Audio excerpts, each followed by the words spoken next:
Eu quero estender meu bom dia mais uma vez para você, nessa manhã, que aqui estamos, depois de estudarmos a Palavra de Deus e recapitularmos a lição da palavra, a lição da Escola Sabatina, e aqui junto com o irmão Maciel, também com o irmão Wagner, nós agora iremos, depois de cantarmos, depois de ouvirmos uma linda canção, nós teremos agora o privilégio de refletir na Palavra de Deus.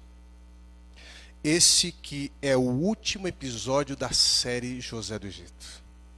Último episódio. E eu confesso para vocês que tenho pedido a Deus que Deus me capacite nessas mensagens que estão sendo preparadas para que elas realmente alcancem o seu objetivo final, que é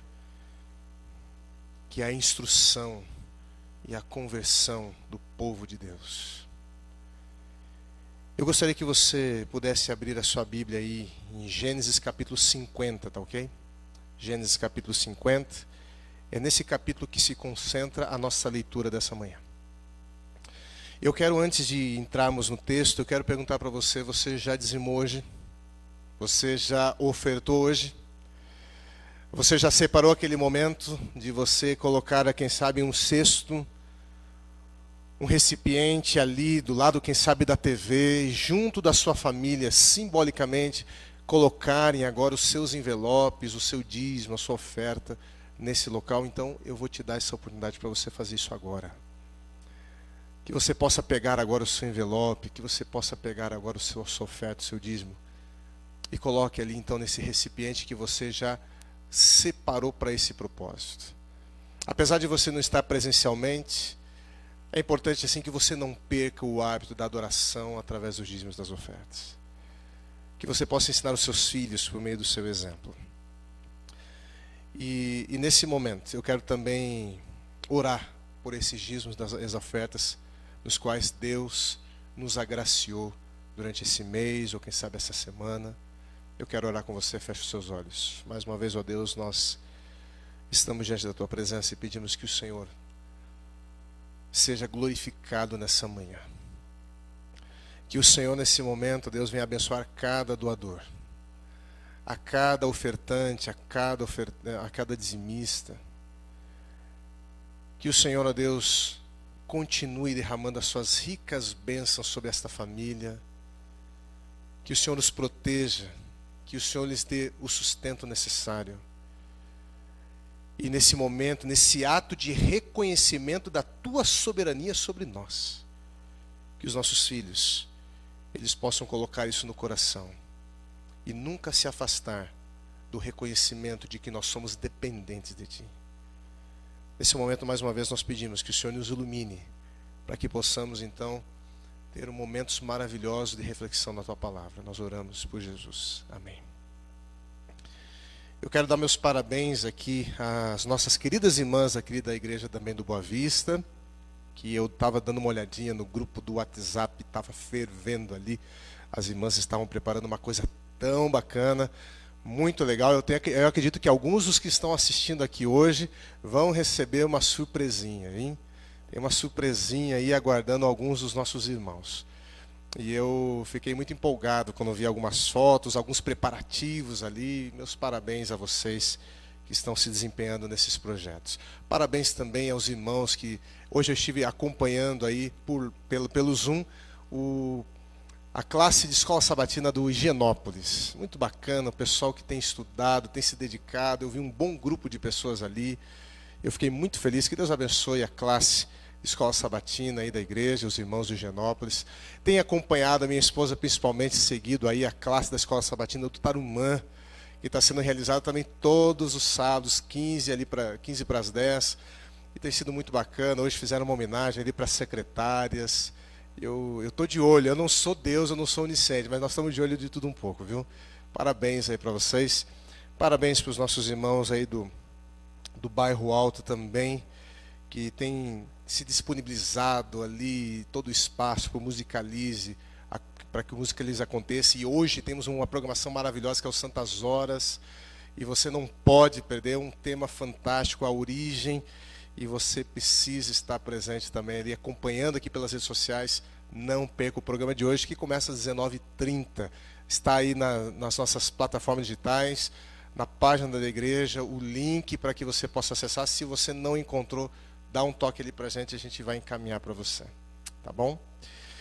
Gênesis capítulo 50, a partir do verso 15, na minha versão, diz o seguinte: Vendo os irmãos de José que seu pai já era morto, disseram: É o caso de José nos perseguir e nos retribuir certamente o mal todo que lhe fizemos. Portanto, mandaram dizer a José: Teu pai ordenou antes de sua morte, dizendo: Assim direis a José: Perdoa, pois, a transgressão de teus irmãos e o seu pecado, porque te fizeram mal. Agora, pois, te rogamos que perdoes a transgressão dos servos do Deus de teu pai. Então José chora enquanto lhe deram a notícia. Depois, então, vieram também os seus irmãos, prostraram-se diante dele e disseram: Eis-nos aqui por teus servos. Respondeu-lhe José: Não temais. Acaso eu estou em lugar de Deus? Vós, na verdade, intentaram o mal contra mim. Porém, Deus o tornou em bem para fazer como vocês estão vendo agora, que se conserve muita gente em vida. Não temais, pois, eu vos sustentarei, a vós outros e a vossos filhos. Assim os consolou e lhes falou ao coração. José então habitou no Egito, ele e a casa de seu pai, e viveu 110 anos. Viu José os filhos de Efraim até a terceira geração, também os filhos de Maquir, filho de Manassés, os quais José tomou sobre seus joelhos. Disse José a seus irmãos: Eu morro, porém Deus certamente nos visitará e vos fará subir desta terra para a terra que jurou dar a Abraão, a Isaque e a Jacó. José então fez jurar os filhos de Israel, dizendo: Certamente Deus vos visitará, e fareis transportar os meus ossos daqui. Morreu José da idade de 110 anos. Embalsamaram-no e o puseram num caixão no Egito. Depois de 17 anos no Egito, na companhia de todos os filhos, Jacó morreu. O capítulo 49 de Gênesis narra as últimas palavras desse patriarca. E o capítulo, então, 50, começa a falar sobre os preparativos da cerimônia fúnebre de Jacó. Logo depois de pronunciar as bênçãos proféticas sobre seus filhos, aos 147 anos de idade, Jacó falece. Foi embalsamado num processo de 40 dias e pranteado mais 70 dias. Isso está no capítulo 50, verso 2 e 3. Então, quando nós somamos esses dois números, 120 dias aqui. Na sequência, ele foi levado para a caverna de Macpela, onde havia sido então enterrado Abraão, Sara, Isaque, Rebeca e Lia, a primeira esposa de Jacó. A caverna de Macpela era um território que envolvia um local de sepultamento, mas também envolvia o campo, a sua região circunvizinha, que Abraão havia comprado dos filhos de Het. Quando Sara morreu, Abraão compra por 400 ciclos de prata. E aquilo se torna uma propriedade do patriarca Abraão, aonde mais tarde ele foi sepultado, bem como Isaque, Rebeca e também Lia. É para lá que Jacó foi conduzido, o seu corpo. José havia saído de casa aos 17 anos. Aos 30 anos, torna-se governador do Egito. Passam-se 7 anos de abundância. No segundo ano dos 7 anos de fome, José então se reencontra com seus irmãos. Nesse caso, aos 39 anos de idade.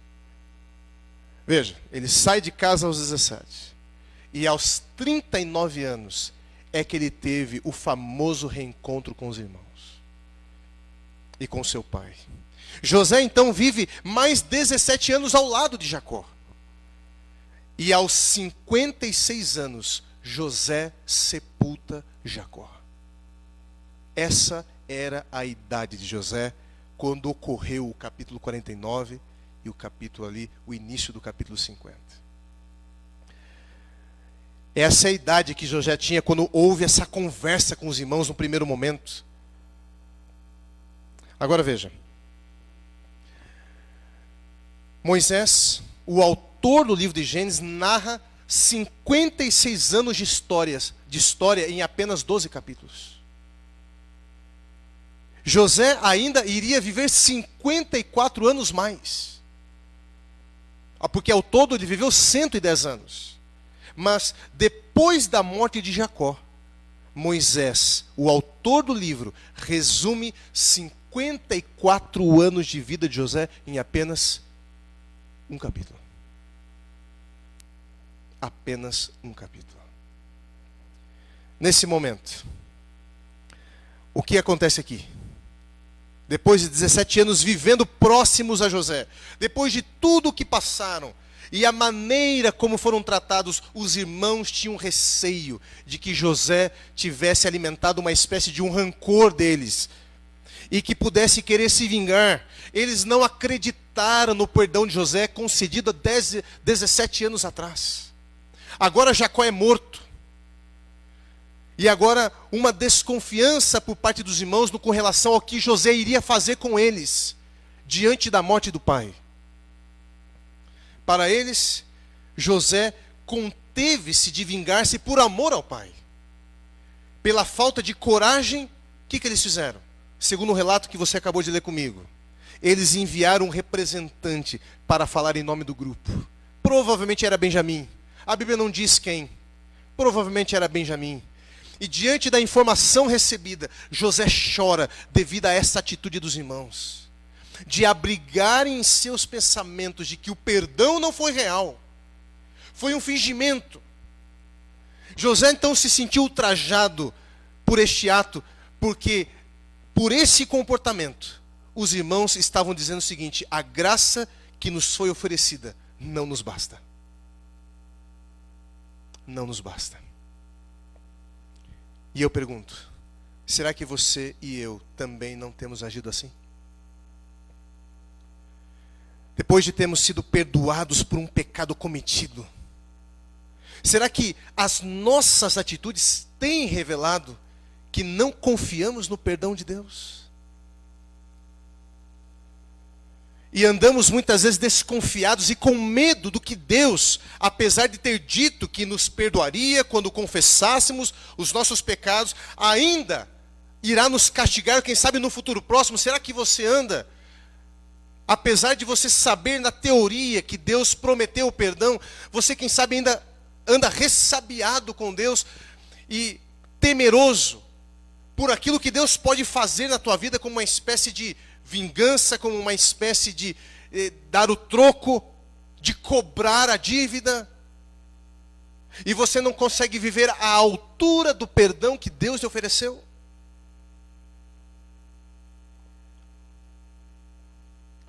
A atitude dos irmãos, amigos, nos revela que muitas vezes, mesmo depois de confessado e abandonado o pecado, nós, servos de Deus, andamos ressabiados, como que se aguardando o momento em que Deus irá cobrar com juros aquilo que cometemos no passado. Na teoria, acreditamos na salvação que nos é ofertada pela graça, de graça, gratuitamente. Mas na prática, muitas vezes, vivemos uma vida pautada no oferecimento de nossas obras, como moeda de troca para aplacar a ira de um Deus vingativo. Essa manhã, portanto, então, diante disso, eu quero falar a você sobre 3 coisas. A primeira, o que Deus espera de alguém que cometeu um pecado. A segunda, Qual é a atitude que Deus espera de uma pessoa que busca a sua presença com o objetivo de receber misericórdia e perdão? Qual é a atitude que Deus espera? Terceiro, qual deve ser a nossa atitude logo após ter recebido o perdão de Deus? Então, aperta o cinto aí. Porque agora eu gostaria de ir já diretamente para a primeira lição. O que Deus espera de alguém que cometeu um pecado. Abra então a sua Bíblia em Provérbios capítulo 28, verso 13. Provérbios 28, verso 13. O que diz aí na sua Bíblia? Provérbios 28, 13. O que encobre as suas transgressões jamais prosperará. Mas os que as confessa e deixa alcançará misericórdia. Há um outro texto que está no Novo Testamento, primeira carta de João, capítulo 1, verso 9. Primeira carta de João, capítulo 1, verso 9, diz assim, ó: se confessarmos os nossos pecados, Ele, Deus, é fiel e justo para nos perdoar os pecados e nos purificar de toda injustiça. Ok, então a pergunta é, o que Deus espera de alguém que cometeu um pecado? Qual é a resposta? Segundo esses dois textos que nós lemos aqui, confissão e abandono. Logicamente que para que você possa confessar a Deus um erro, você precisa reconhecer o erro. Nós, por nós mesmos, não temos vontade de buscar a Deus e confessar. Isso é um ato doloroso para nós. Mas, como nós, por nós mesmos, por causa da nossa natureza carnal, não temos vontade de buscar a presença de Deus e expor a nossa situação, aí então vem João capítulo 16. João capítulo 16, versos 7 e 8. João 16, versos 7 e 8, que diz o seguinte: mas eu vos digo a verdade, convém-vos que eu vá, para que se eu não for, porque se eu não for, o Consolador não virá para vós outros. Se porém eu for e vou-lo enviarei, quando ele vier, convencerá o mundo do pecado, da justiça e do juízo. Veja, esse texto está dizendo que o Espírito Santo é o responsável por convencer a humanidade de pecado. Porque o ser humano não tem essa capacidade por si só. É necessário uma intervenção divina. Necessária uma intervenção do alto. Então, se quem convence do pecado é o Espírito Santo, qual é o nosso papel? Nos permitir ser conduzidos pelos seus apelos. E o Espírito Santo, ele cria situações, circunstâncias, pessoas são colocadas na nossa vida. Muitas vezes ele trabalha, na maioria das vezes, na nossa consciência, nos levando a ponderar aquilo que foi feito, a abandonar o erro enquanto há tempo, a buscar a reparar o erro muitas vezes. Algumas coisas não poderão mais ser reparadas, mas outras ainda podem ser minoradas. O Espírito Santo então vem trabalhando no coração, mas ele não decide por você. Ele desperta as suas faculdades espirituais, ele desperta o seu desejo de buscar a solução, mas você vai ter que se levantar, ir a Deus, confessar o seu pecado, reconhecendo o erro, e pelo poder do Espírito, abandonar o erro. Ok. Voltando então para o raciocínio, a pergunta é, o que Deus espera de alguém que cometeu um pecado? Que se renda ao Espírito Santo, reconhecendo o erro, e como consequência, confesse o pecado a Deus em oração, clame a Ele para que perdoe e te dê a disposição de abandonar o erro. É isso. É um resumo.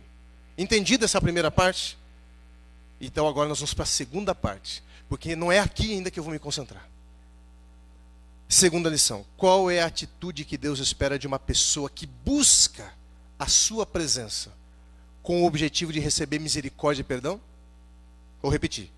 Qual é a atitude que Deus espera de uma pessoa que busca a sua presença com esse objetivo de receber perdão pelo pecado cometido? Então vamos lá, primeira carta de João, capítulo 2, verso 1 e 2. Primeira carta de João, capítulo 2, verso 1 e 2. Lá diz o seguinte: filhinhos meus, Estas coisas vos escrevo para que não pequeis. Se todavia alguém pecar, temos um advogado junto ao Pai, Jesus Cristo, o justo. E Ele é a propiciação pelos nossos pecados. E não somente pelos nossos próprios, mas ainda pelos do mundo inteiro. Vamos pensar aqui um pouquinho nesse texto, ok? Antes de nós avançarmos, temos que fazer uma análise aqui. Quando João diz que Cristo é a propiciação pelos nossos pecados, ele está se utilizando de uma terminologia do sistema de sacrifícios do Antigo Testamento. Essa terminologia faz parte do sistema de sacrifícios instituído pelo próprio Deus a partir do momento que o homem peca no Éden, começando lá com Adão e Eva. Deus institui os sacrifícios como um símbolo visível daquilo que ele iria fazer em prol do ser humano. E não apenas em prol de Adão, mas em prol de toda a raça humana.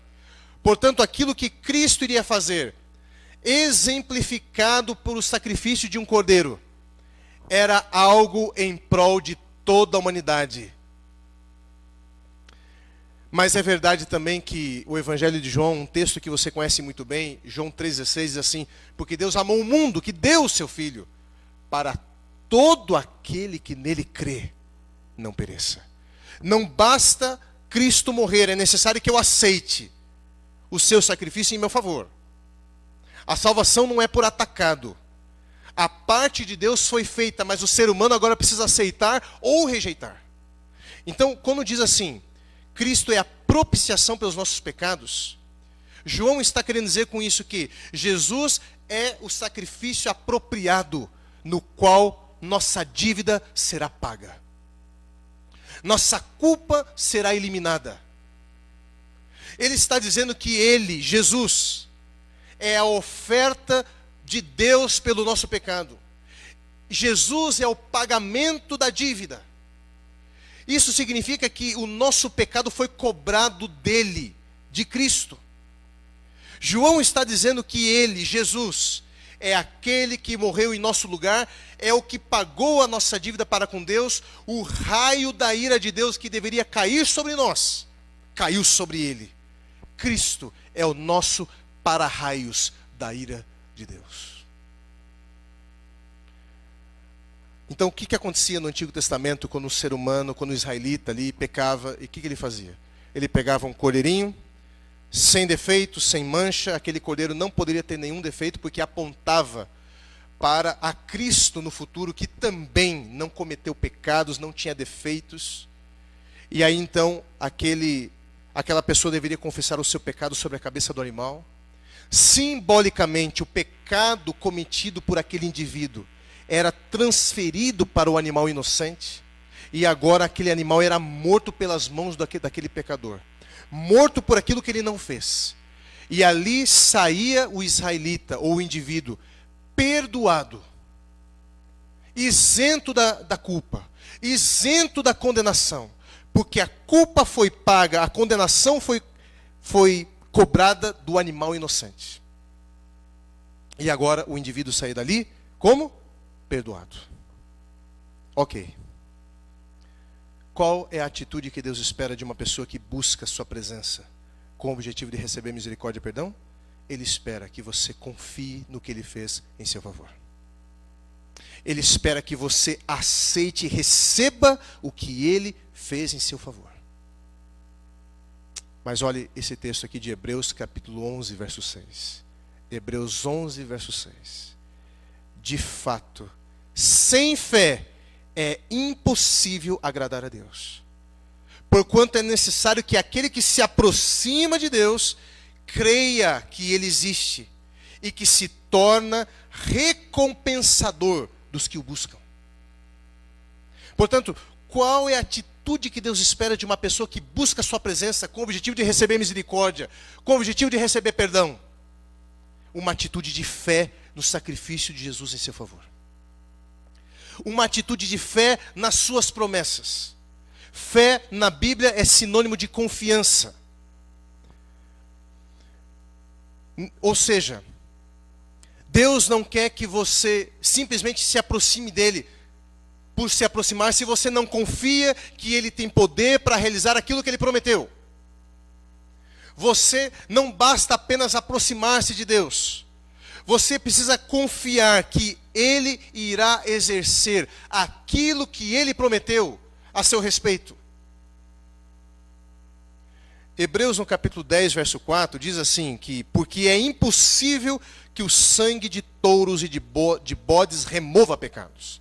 Uma referência ao antigo sistema do santuário, o sistema de sacrifícios, que foi substituído porque Cristo havia vindo, no qual aqueles sacrifícios apontavam.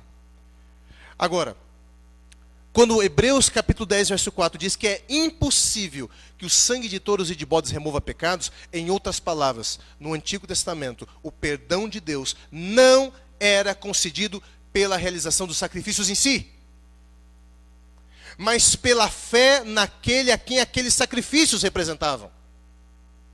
O que removia os pecados não eram aqueles sacrifícios, e sim o que Cristo iria fazer no futuro, representado por aqueles sacrifícios.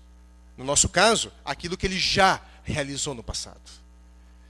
Se os sacrifícios do Antigo Testamento fossem realizados, destituídos, desprovidos de fé no Salvador futuro, aquele ato, aquela oferta, seria apenas uma tentativa humana de querer conquistar, de querer comprar pelos seus próprios esforços aquilo que Deus prometeu de graça.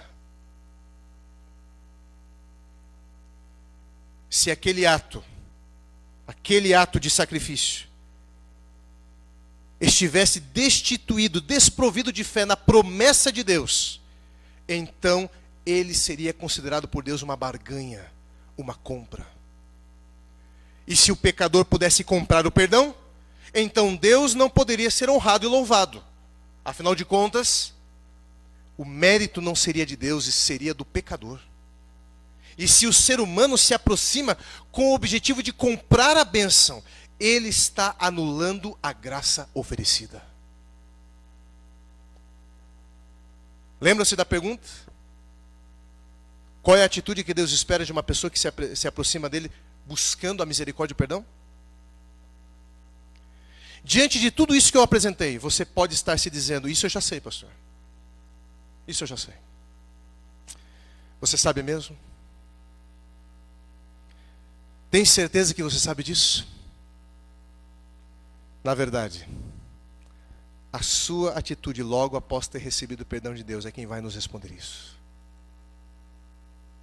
E agora, eu vou me valer de uma ilustração para ver se realmente você entende o que eu quero dizer. Eu sei que você entende na teoria que não eram os sacrifícios que concediam, não era o sacrifício do animal em si, e sim o sacrifício daquele a quem aqueles animais representavam.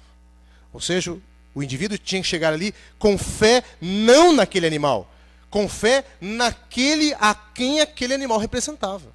Se aquele ato, aquela cerimônia fosse desprovida de fé, seria considerado como um ato de compra, do tipo: eu estou comprando o perdão de Deus, estou trazendo aqui o sacrifício e eu estou comprando aqui a graça divina. Veja, eu vou usar uma ilustração para tentar exemplificar aonde que eu quero chegar. Será que você entende isso mesmo? Vamos supor que você tem problemas de temperamento. E você, então, ao sair de casa, orou pedindo forças a Deus para resistir a um pecado. A esse pecado no sentido de não perder a calma, de não perder o domínio, de não faltar com respeito para com as pessoas. Passou, então, o dia quase que inteiro sem pecar. Chegou meio-dia e você feliz da vida. Mantive a calma. 3 horas da tarde, aconteceram alguns problemas e aquilo não te tiraram fora do eixo e você se manteve calmo. 18 horas, termina a carga horária de trabalho e você agora se dirige para casa feliz, porque você não perdeu o controle naquele dia com os seus funcionários, com a sua esposa, com seus filhos, com seus amigos, com os seus colegas de trabalho. E aí então você começa a voltar para casa. De repente, se depara com um trânsito violento. E de repente uma pessoa interpreta mal sua atitude, aquela fila imensa, e você dá espaço para uma pessoa entrar na tua frente. E o de trás ele não entende isso. Ele fica indignado porque que você deu espaço para que a pessoa entrasse na tua frente. E aí então, essa pessoa começa a buzinar descontroladamente para você, xinga você, abre ali abaixa o vidro e começa a xingar você, e começa a mostrar para você um dedo que não é esse. Aí então você perde a estribeira. O cidadão sai de lado patinando os pneus e você fica irado e começa a revidar aquele ato de injustiça. Você também mostra o dedo para ele. Xinga. Fala coisas que depois não se arrepende. Mas depois que passa o nervosismo, percebe a bobagem que fez. Com vergonha de Deus, perde até a vontade de orar. Chega em casa arrasado. Chega em casa, vai tomar um banho, conversa com as crianças, vai jantar, assiste um jornal. Quando chega na hora de ir para a cama, lembra-se que tem que orar. Então você vai a Deus em oração. Nem dobra os joelhos naquele dia, se vira para o lado em pensamento, cruza a mão ali e diz: olha, Senhor, obrigado pelo dia, mas puxa vida, estava indo tão bem,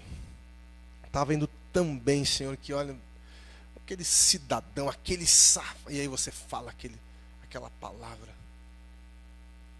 aquele ordinário, e você começa agora a se extravasar com Deus.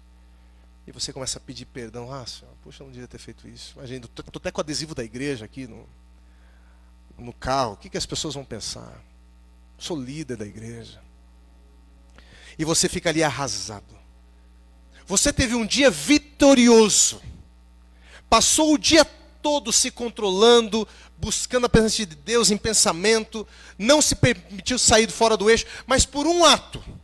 Quando você vai na oração, você gasta 1 minuto para agradecer a Deus pelas bênçãos e 5 minutos pedindo perdão por aquele pecado cometido. Pela manhã você acorda. A primeira coisa que te vem à mente é o pecado de ontem. E pede perdão novamente por aquele pecado. Senhor, hoje eu estou começando um novo dia, eu não quero cometer aquilo. Por favor, me perdoe por aquilo que eu fiz. Meio-dia, hora do almoço. Lembra-se de orar e vai procurar a presença de Deus em algum lugar. E novamente você agradece pelo dia e pede perdão de novo por aquele pecado. O que está acontecendo? Você se sente sujo demais. Você sente que a sua dívida é grande demais para ser perdoada. Você já pediu perdão.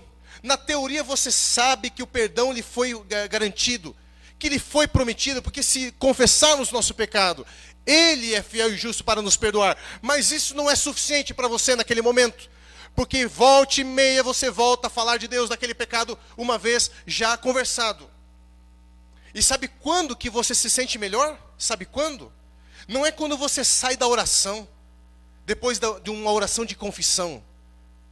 Você se sente melhor, sabe quando? Quando passa um certo tempo, e de repente você começa a se envolver num trabalho social, ou quem sabe num estudo bíblico, ou quem sabe é convidado para passar a lição da escola sabatina, ou quem sabe você é convidado para fazer um projeto para uma família carente, e depois que você realiza aquilo, você se sente, sabe, em paz com Deus, como se a tua dívida fosse paga.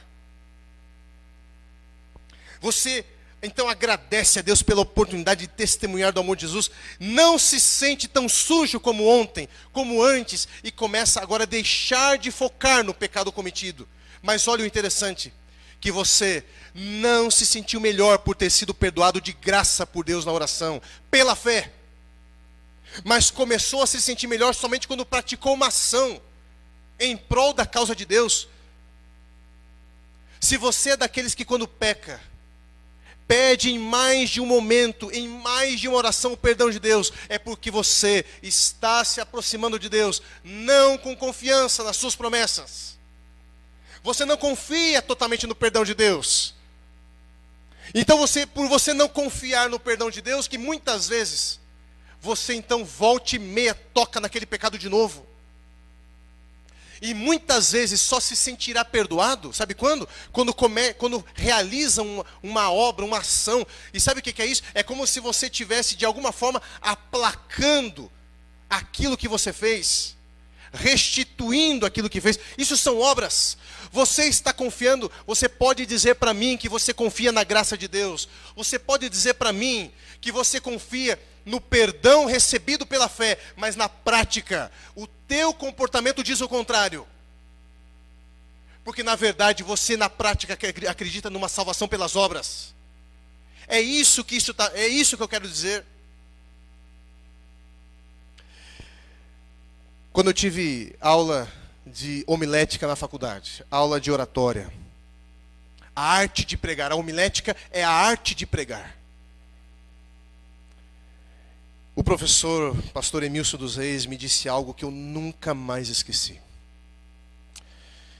Ali, diante dos alunos, na classe, ele disse o seguinte: olha, amigos, quando a boca falar algo e o corpo dizer outra coisa, lembre-se, quem está falando a verdade é o corpo.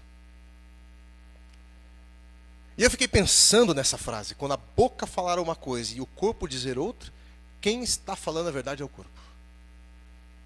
Por que ele disse isso? Porque ele estava nos ensinando que quando a pessoa vai falar em público, a nossa fala deve ser condizente com o nosso comportamento em frente às pessoas. Como era uma aula de oratória, de homilética, então ele estava querendo dizer o seguinte, né? Que as pessoas chegam diante das pessoas, de uma multidão, de um grupo de pessoas, e geralmente fazem uma introdução à sua fala, dizendo: nossa, é uma grande alegria estar reunido aqui com vocês. Mas você observa o cidadão, ele está tremendo que nem vara verde, como diz o ditado popular. O microfone está tremendo, o bicho não está conseguindo nem ficar em pé, de tão preocupado e tão agoniado que ele está. E ele então diz assim: amigos, é uma grande alegria estar diante de vocês. Na verdade, o corpo está dizendo: é uma grande agonia estar diante de vocês. Amigos, quando a boca falar uma coisa e o corpo dizer outra, quem está falando a verdade é o corpo. Trazendo isso agora para a vida espiritual. Você diz que confia. Você diz que crê na promessa do perdão de Deus, mas quando você vai em oração a Deus, fica tocando naquele assunto de novo. Quem está falando a verdade é o seu corpo ou a tua boca? Os irmãos de José foram assim. Eles reconheceram o pecado, confessaram a sua culpa, abandonaram o erro, fizeram tudo certinho, mas ainda viviam debaixo da sombra de dúvidas sobre se realmente José os havia perdoado. 17 anos haviam se passado, e depois de tudo que presenciaram, não tiveram confiança de se chegarem cara a cara com José e conversar. Pediram inclusive para um representante falar, quando eles mesmos tinham acessos. Veja, primeiro que tocaram no assunto depois de 17 anos. E ainda, quando vão tocar no assunto, não tem nem coragem de falar, manda um representante no lugar. E você? E você? Se sente tão sujo que não tem coragem de conversar sobre isso com Jesus cara a cara? Fica mandando procuração, pedindo para os outros orarem por você. Ora, pastor, ora por mim. Muitas vezes essa atitude do pedido de ora por mim é muitas vezes um escape, uma fuga de não ter coragem de encarar a sua vida e o seu passado diante de Deus. E aí então você diz: orem por mim. Fica se confiando à oração dos outros, quando você mesmo tem esse direito. Qual é o pecado, querido irmão, querida irmã, que tem tirado a tua paz? Qual é a culpa que te persegue há anos, quem sabe? Quantos anos você tem carregado isso? Por que você não vai a Deus?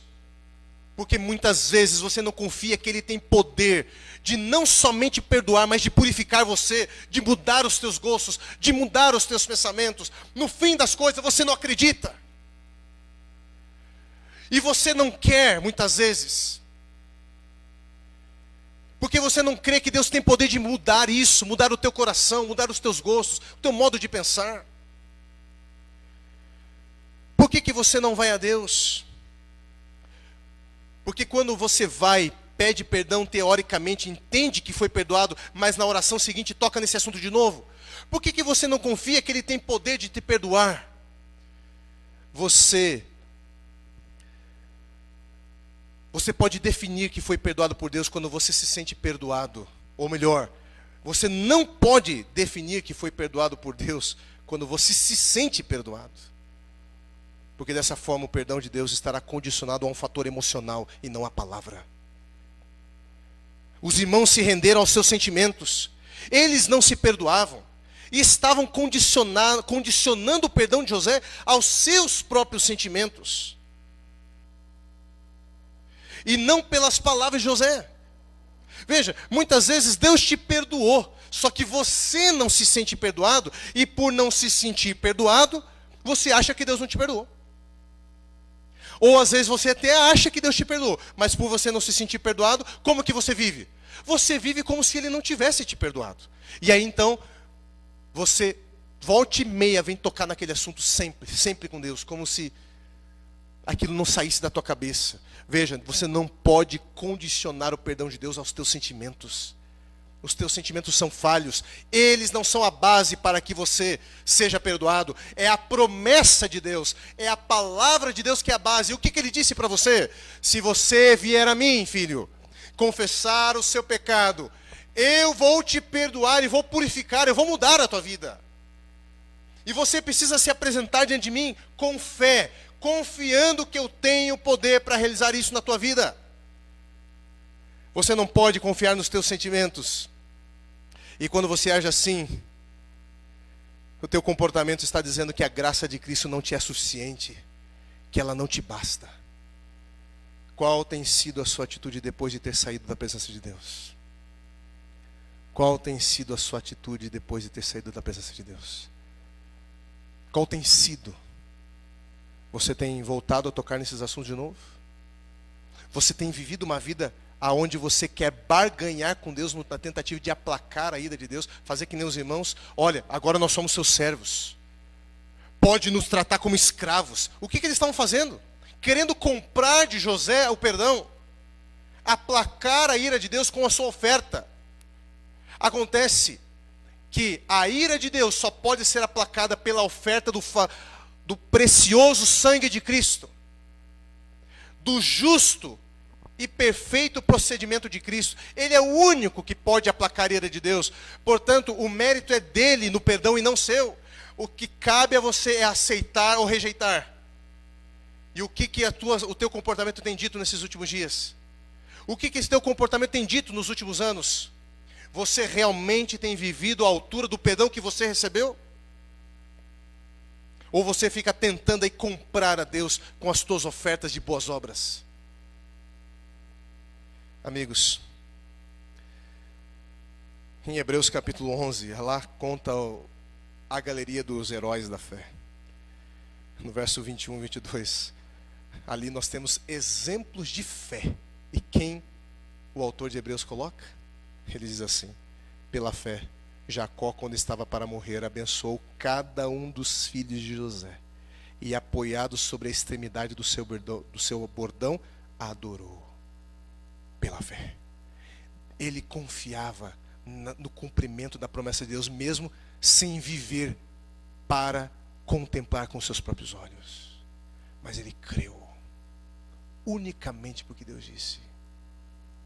Pela fé, diz o texto, José, próximo do seu fim, fez menção do êxodo dos filhos de Israel, bem como deu ordens quanto a seus próprios ossos.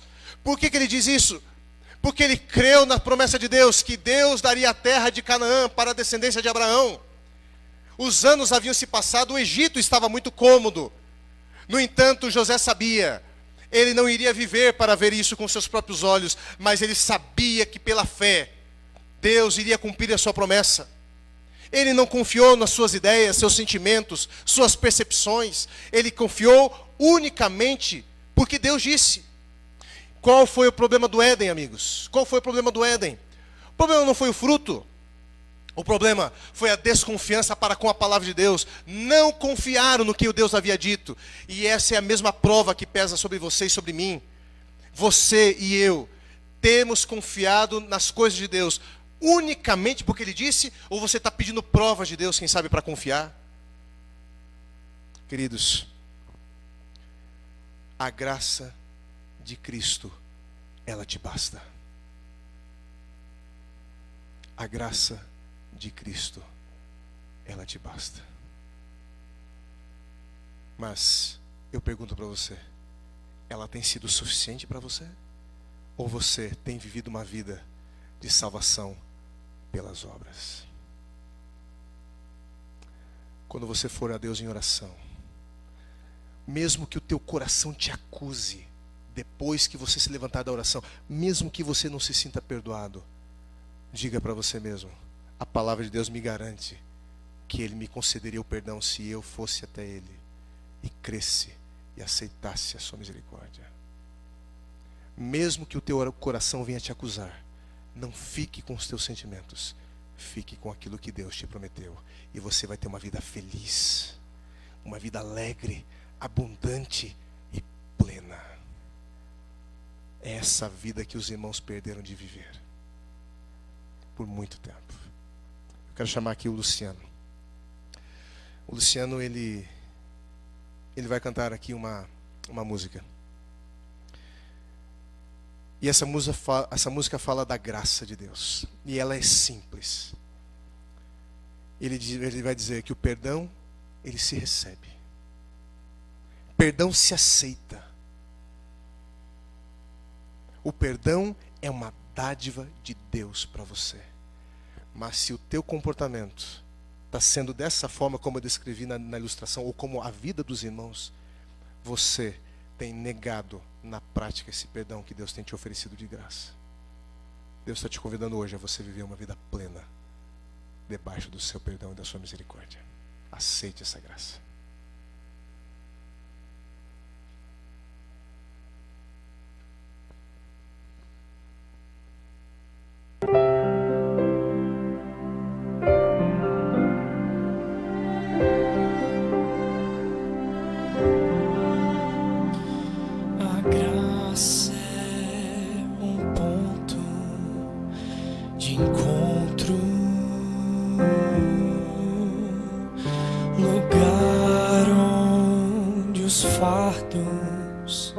Se espalham no chão, onde todo que chega cansado,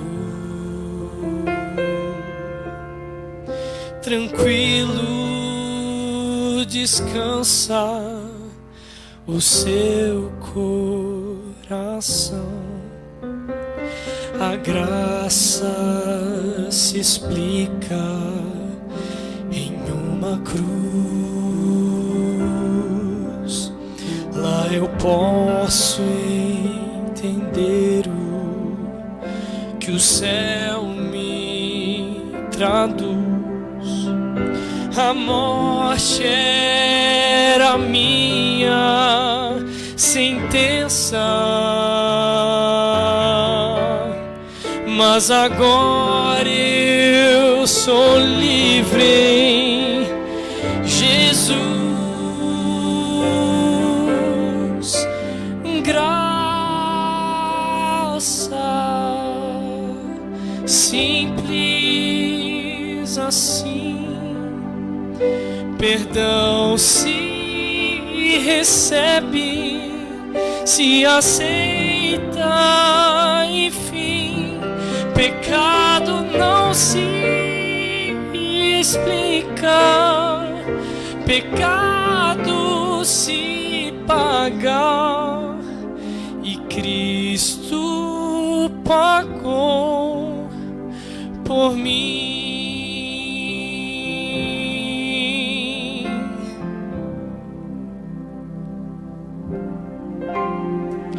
Havia imensa separação entre a raça caída e o Deus do perdão, mas a graça fechou o abismo e sem hesitar estendeu-nos a mão, mostrou-nos a estrada de volta à casa do Pai, onde iremos morar. Nos dá esperança que move, a certeza que Cristo em breve virá.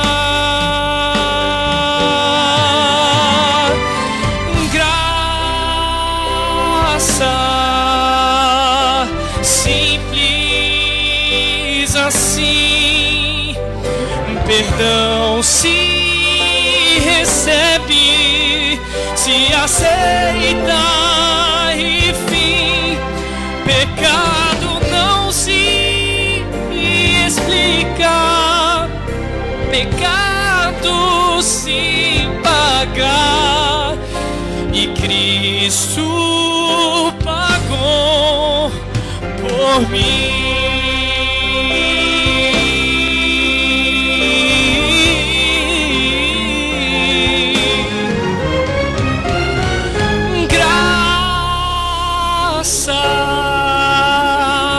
Simples assim, perdão se recebe, se aceita e fim, pecado não se explica, pecado se paga, e Cristo pagou por mim.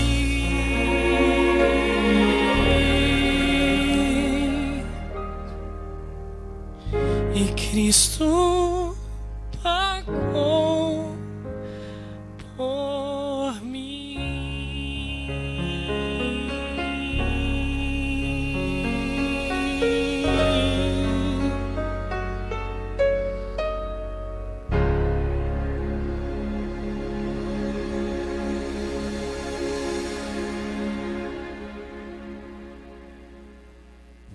Eu confesso para vocês que sentado aqui ouvindo, privilegiado ouvindo ao vivo aqui essa música, que mensagem poderosa.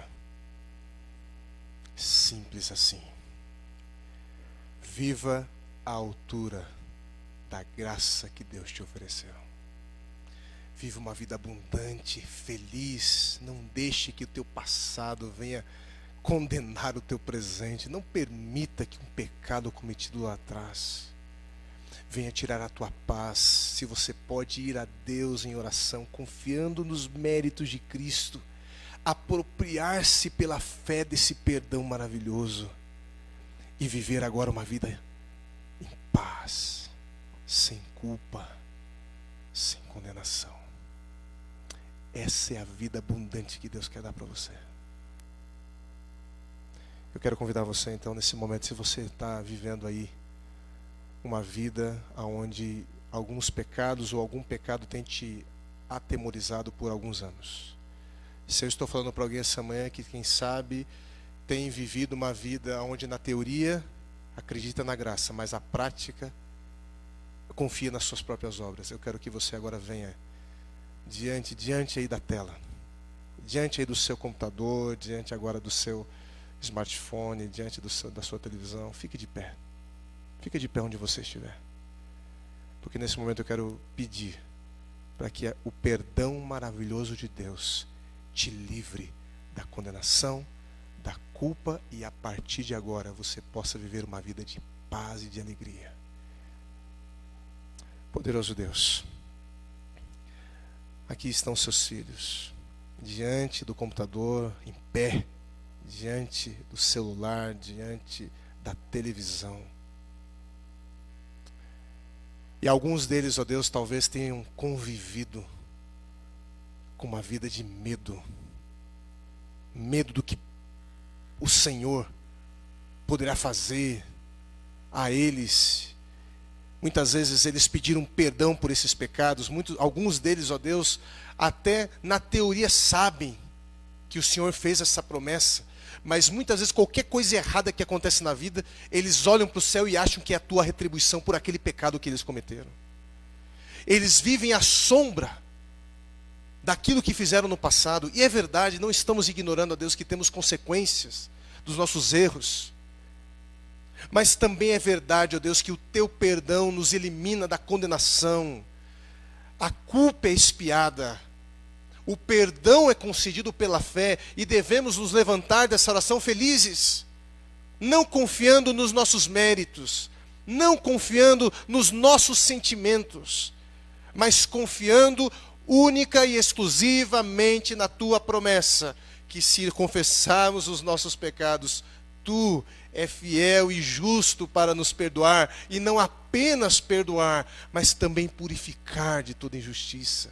Nos lave, Senhor, nos limpe, nos transforme, ó Pai, nos torne pessoas livres, e que saiamos agora dessa programação alegres, contentes e radiantes, ó Deus, diante do perdão recebido da tua parte.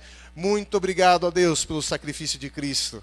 Muito obrigado, ó Deus, porque nessa manhã esse sacrifício não foi em vão. Nós aceitamos pela fé aquilo que o Senhor Jesus fez por nós um dia na cruz do Calvário. Nos livra, Deus, e continue conosco, sempre nos levante quando viermos a cair. E que o Senhor abençoe, ó Deus, os próximos encontros que teremos aqui, seja pessoalmente, seja online. Que o Senhor abençoe cada um dos próximos encontros, que sejam tão maravilhosos quanto estes que nós tivemos aqui na série José. Pedimos a tua bênção e te agradecemos por Jesus. Amém. Que Deus te abençoe, querido irmão e querida irmã. Que você tenha um ótimo sábado. E não esqueça, temos algumas programações maravilhosas nos esperando hoje. Teremos aí o Musicalize, teremos o Santas Horas, teremos o Conexão.